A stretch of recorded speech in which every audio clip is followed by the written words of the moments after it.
Hello and welcome to Humphrey's Kitchen. Today we're making an American favorite, the crispy chicken sandwich. Today we're working with two parts of the chicken breast and the chicken thigh. Use which one you prefer. We poke holes with the knife to give the marinade a way into the meat.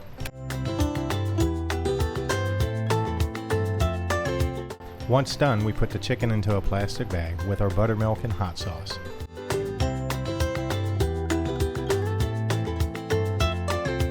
Seal the bag tightly and massage the marinade into the chicken.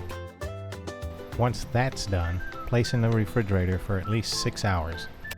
Let's get our dredge ready. Add our flour and cornstarch and baking soda.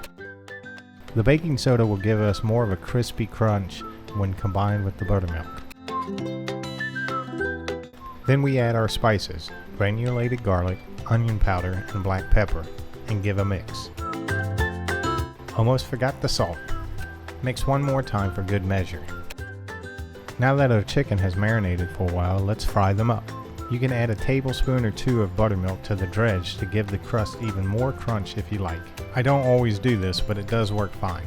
Dredge the chicken pieces well, making sure to coat each side with a thick layer of dredge. Shake off any loose dredge before frying.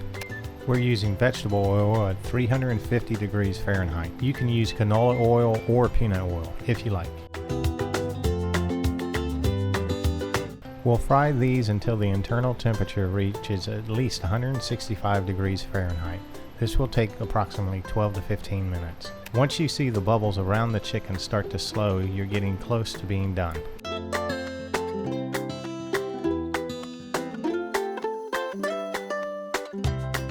Check out the crispy crust on this piece. This is what we're looking for.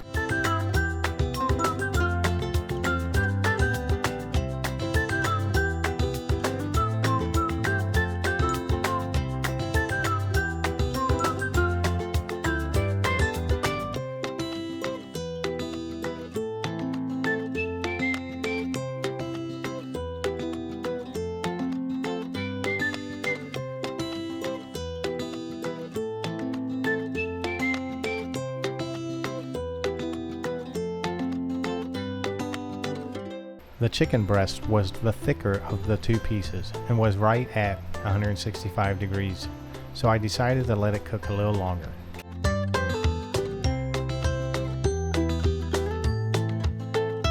While the chicken rests a bit, let's get our buns and tomatoes ready.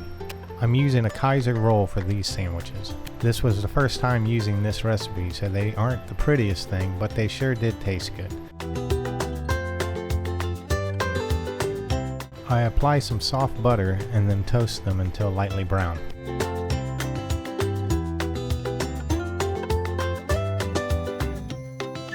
Slice the tomato to the thickness you prefer.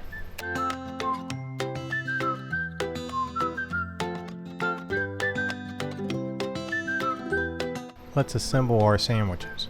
This is about preference. You can put the lettuce and tomato on the bottom or the top, or you can omit it completely if that's what you like.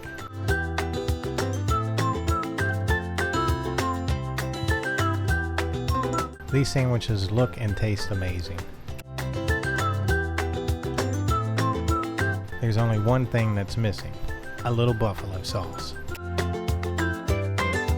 A few of us in the house love buffalo chicken sandwiches, so that's what I'm making here. I've left a link to our buffalo sauce in the description below. We hope you all enjoy this sandwich as much as we do. It hits the spot when shared with family and friends.